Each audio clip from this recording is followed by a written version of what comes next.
Hey, it's your man Charlie P. Let's talk about this sale I took on GBP USD. This is my Omega trade strategy. I've been seeing a lot of Omega trades lately. I used to think that my angel dust strategy was the one that I saw set up the most. Lately though, Omega trade's been out here flourishing. So you may want to check out that Omega trade strategy video and study up on it. But let's get into it. We start off on the H1 time frame as always.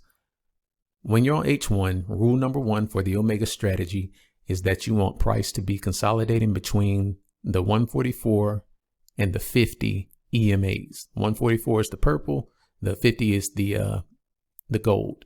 And just because I've been getting a lot of questions about this, I'm gonna click on my settings so you can see how I have my EMAs set. I do exponential, like I say, EMAs, but I do apply to median price. I know most people do apply to close. Median price is how I have mine set. So just throwing that out there. But rule number one, it has to be consolidated between the 144 and the 50 EMAs. And at the same time, you want it to be overbought. Since we're selling, we want it to be overbought. If we're buying, we would have looked for it to be oversold. But when I say overbought, what I mean is that the Ehlers Fisher is above the 90 level. So this level, this top line is the 90 level for my RSI. So I just kind of go off the RSI levels, but I'm looking at the Ehlers Fisher, which is the green line down here, for that to be overbought above that 90 level. So rule number one is met because we're consolidated between the 50 and the 144 EMAs. At the same time, we're overbought. It is divergent. I don't care if it's divergent or not, though. When I'm looking at the Omega strategy, I just need it to be overbought or oversold at some point in this whole thing. The other thing is we want it to be at least touching the purple line, or at least touching the 144 EMA.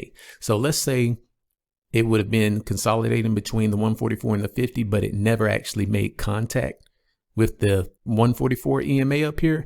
It wouldn't be valid. I need it to at least touch the 144 EMA for this whole thing to, I guess, rule number one to be effective. Now, once rule number one is met, rule number two is we need to find the last prominent wick in the formation. So here is where I would say the last prominent wick is.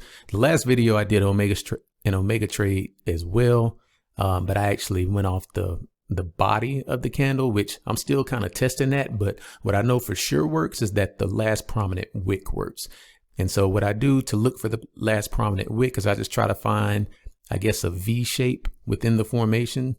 So I look for something to kind of make a V, and then I take that candle body, the lowest candle body, and or the longest wick within that V, which in this situation is this one. So I just draw a horizontal line right at the bottom of that. And then what I look for is for an H1 candle to close past that. And we had that right here. This red candle closed past that last prominent wick.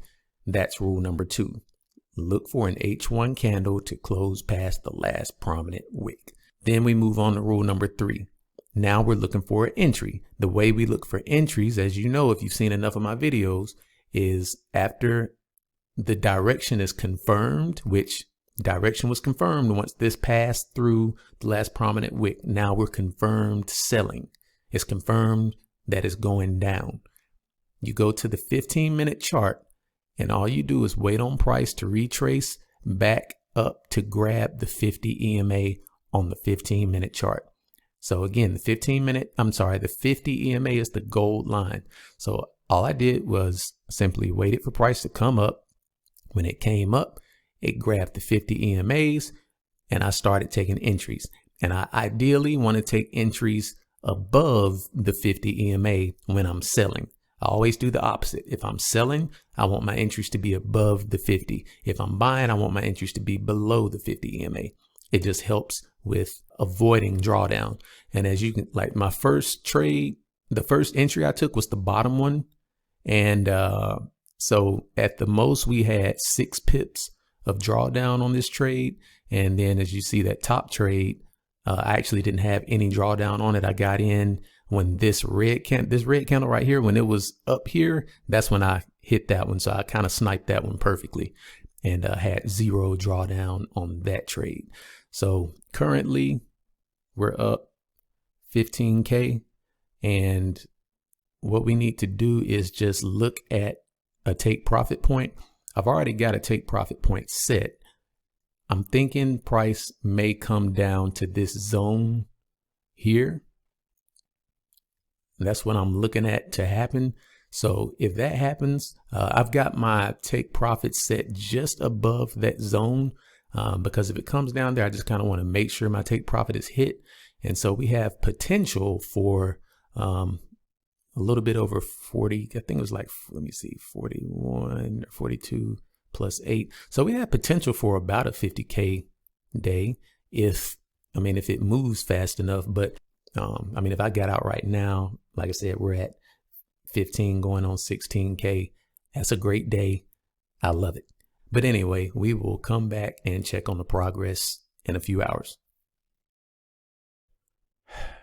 So look, I was going to say, forget making this video altogether. I wasn't going to post it. I was just going to trash it, which, I do that to, I'm not going to say a lot of videos, but it's definitely been done multiple times in the past for this same reason. But basically what happened was, as you see, GU did exactly what I said it was going to do. But I got out way too early. I only took 50 pips off of this trade, and it just hit pretty much where I said it was going to hit. It went from our entry point. Let's see, we're on the 15-minute chart. We'll just go from the best entry, which was kind of somewhere up in here.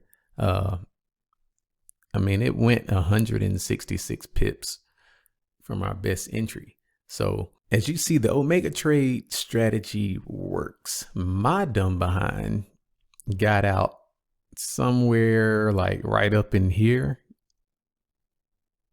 It was somewhere like, it was kind of down up. It was 50 pips because I took 15,000 off of it altogether. And I'm also mad at myself for being mad at $15,000 profit. Like, what? It's 15K. And I'm upset about it. But I'm upset because that 15 could have been 50. Like, dang it. I say all that to say I'm still a work in progress. I'm still working on trusting my own strategy sometimes. Granted, I did hold this trade on my smaller account. So, I caught the pips on that account. That's cool. But 50K could have been in my pocket right now. Well, 80% of 50K, because of course I got to give FTMO their 20%, but still, y'all know what I'm saying. So again, just study the Omega trade strategy. Keep me in your thoughts and prayers, man. I am tired of hindering my growth, and I'm just trying to be, transparent right now, because I'm just disappointed that I got out of that trade, even though I knew it had to come down here. At least this far. That zone was blatantly obvious because it stretched from here to here. So if anything, I should have at least taken, I would say like 90 pips at minimum. That should have been my minimum take on this. But I should have known it was going to come down to the bands. So, which means I would have held it further and caught all those pips. So anyway, I do want to just show proof of the Omega trade strategy working despite my getting out way too early. But yeah, man, we'll see y'all on the next one. Hopefully we'll do better next time.